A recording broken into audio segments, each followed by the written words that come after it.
পারমাণবিক ইস্যুতে ভারত কি বিশ্ব মঞ্চে নতুন ইতিহাস গড়তে চলেছে? দেশটি কি সত্যি আন্তঃমহাদেশীয় ব্যালিস্টিক মিসাইল বা আইসিবিএম এর সফল পরীক্ষা চালিয়েছে?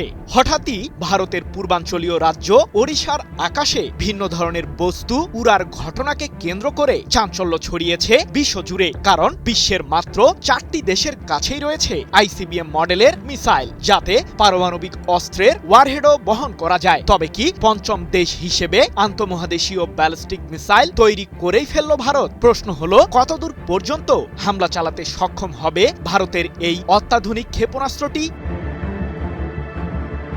দ্বিতীয় বিশ্বযুদ্ধ পরবর্তী সময়ে অসংখ্য দেশ নিজেদের সামরিক বাহিনী শক্তিশালী করার পেছনে লেগে পড়ে, যেই দৌড় থেকে ভারতও পিছিয়ে থাকতে চায়নি। 1974 সালে পারমাণবিক অস্ত্রের পরীক্ষা চালিয়ে বিশ্বজুড়ে নতুনভাবে আলোড়ন সৃষ্টি করে ভারত, যার মাধ্যমে বিশ্বের 6ঠতম দেশ হিসেবে নিজেদের ঝুলিতে পারমাণবিক শক্তিধর রাষ্ট্রের খেতাব বাগিয়ে নেয় ভারত।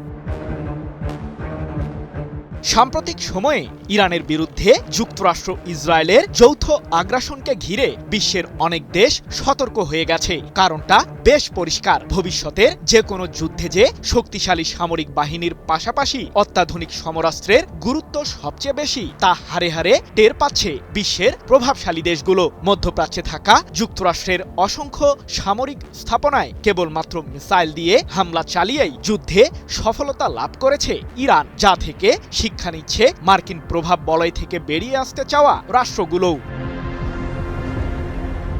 তবে ইরানের কাছে বর্তমানে আন্তঃমহাদেশীয় ব্যালিস্টিক মিসাইল না থাকায় এক্ষেত্রে যুদ্ধের ময়দানে দেশটি কিছুটা পিছিয়ে আছে। যদিও বিশ্বের মাত্র 4টি দেশের কাছেই রয়েছে আইসিবিএম মডেলের ক্ষেপণাস্ত্রটি। রাশিয়া, চীন, উত্তর কোরিয়া ও যুক্তরাষ্ট্রের পর পঞ্চম দেশ হিসেবে এই মিসাইল তৈরির দৌড়ে প্রবেশ করতে চলেছে ভারতও। কিন্তু প্রশ্ন হলো, সাধারণ ক্ষেপণাস্ত্রের সাথে আইসিবিএম মডেলের মিসাইলের মূল পার্থক্যটা আসলে কোথায়?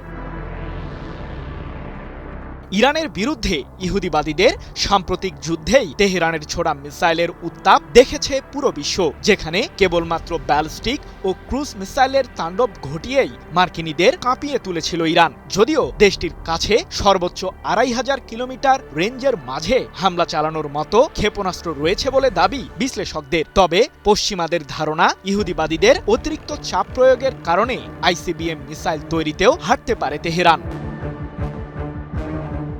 সাধারণত একটি আইসিবিএম মিসাইলের হামলা চালানোর রেঞ্জ সর্বনিম্ন 5500 কিলোমিটার, যেটিতে পারমাণবিক অস্ত্রের ওয়ারহেডও বহন করা যায়। এবার সে পথেই হাঁটছে ভারত। এরই মাঝে দেশটি ওড়িশা রাজ্যে একটি বিশেষ মডেলের ক্ষেপণাস্ত্রের পরীক্ষা চালিয়েছে, যেটিকে ভারতের অগ্নি 6 মডেলের আন্তঃমহাদেশীয় ব্যালিস্টিক মিসাইলের সাথে তুলনা করেছেন বিশ্লেষকরা। ঘটনা সত্যি হলে এটি হতে চলেছে ভারতের প্রথম কোনো আইসিবিএম মডেলের ক্ষেপণাস্ত্র পরীক্ষা। 9 মে এক প্রতিবেদনে এমন তথ্যই জানিয়েছে ভারতীয় সংবাদ মাধ্যম দ্য টাইমস অব ইন্ডিয়া।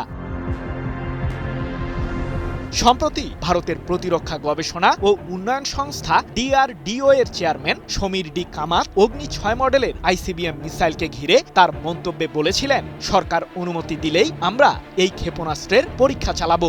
সকল ধরনের কারিগরি প্রস্তুতি শেষ করেছি আমরা। যুক্তরাষ্ট্র, রাশিয়া, চীন ও উত্তর কোরিয়ার কাছে 12,000 কিলোমিটার রেঞ্জেরও বেশি এলাকা জুড়ে হামলা চালানোর জন্য প্রয়োজনীয় আইসিবিএম মিসাইল রয়েছে। তাই তো বিশ্লেষকরা বলছেন, ভারত সফলভাবে আন্তঃমহাদেশীয় ব্যালিস্টিক মিসাইলের উৎক্ষেপণ করলে সেটিও কমপক্ষে 10,000 কিলোমিটার এলাকা জুড়ে তাণ্ডব ঘটাতে সক্ষম হবে, যা কিনা যুক্তরাষ্ট্রের মূল ভূখণ্ডেও পাড়ি জমাতে পারবে। সৃজন মাহমুদ, নিউজ 24।